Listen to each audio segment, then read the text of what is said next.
شروع اللہ کے نام سے جو بڑا مہربان نہایت رحم والا ہے۔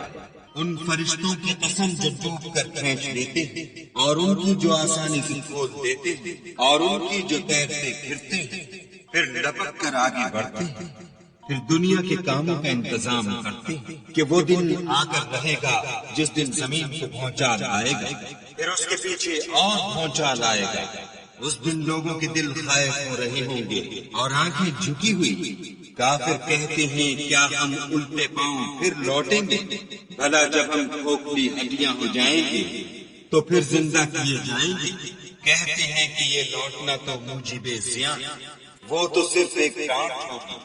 اس وقت وہ سب میدان حشر میں آ جمع ہوں گے۔ بھلا تم کو موسیٰ کی حکایت پہنچی ہے جب ان کے پروردگار نے ان کو پاک میدان یعنی طوا میں پکارا اور حکم دیا کہ فرعون کے پاس جاؤ، وہ سرکش ہو رہا ہے، اور اس سے کہو کیا تو چاہتا ہے کہ پاک ہو جائے اور میں تجھے تیرے پروردگار کا رستہ بتاؤں تاکہ تجھے خوف پیدا ہو۔ غرض انہوں نے اس کو بڑی نشانی دکھائی مگر اس نے جھٹلایا اور نہ مانا، پھر لوٹ گیا اور تدبیریں کرنے لگا اور لوگوں کو اکٹھا کیا اور پکارا، کہنے لگا کہ تمہارا سب سے بڑا مالک میں ہوں۔ تو خدا نے اس کو دنیا اور آخرت دونوں کے عذاب میں پکڑ لیا۔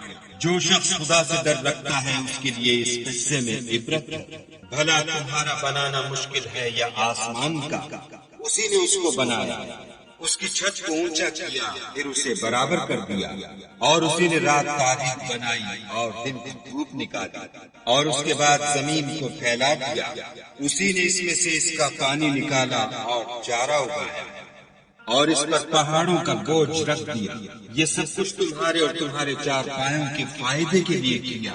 تو جب بڑی آفت آئے گی اس دن انسان اپنے کاموں کو یاد کرے گا اور دوزخ دیکھنے والے کے سامنے نکال کر رکھ دی جائے گی۔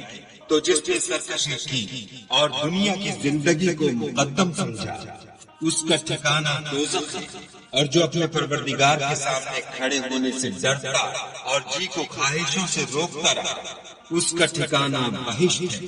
اے پیغمبر صلی اللہ علیہ وآلہ وسلم، لوگ تم سے قیامت کے بارے میں پوچھتے ہیں کہ اس کا وقوع کب ہوگا، سو تم اس کے ذکر سے کس فکر میں ہو؟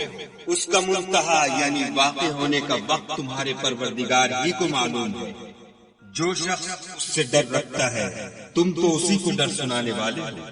جب وہ اس کو دیکھیں گے تو ایسا خیال کریں گے کہ گویا دنیا میں صرف ایک شام یا صبح رہے تھے۔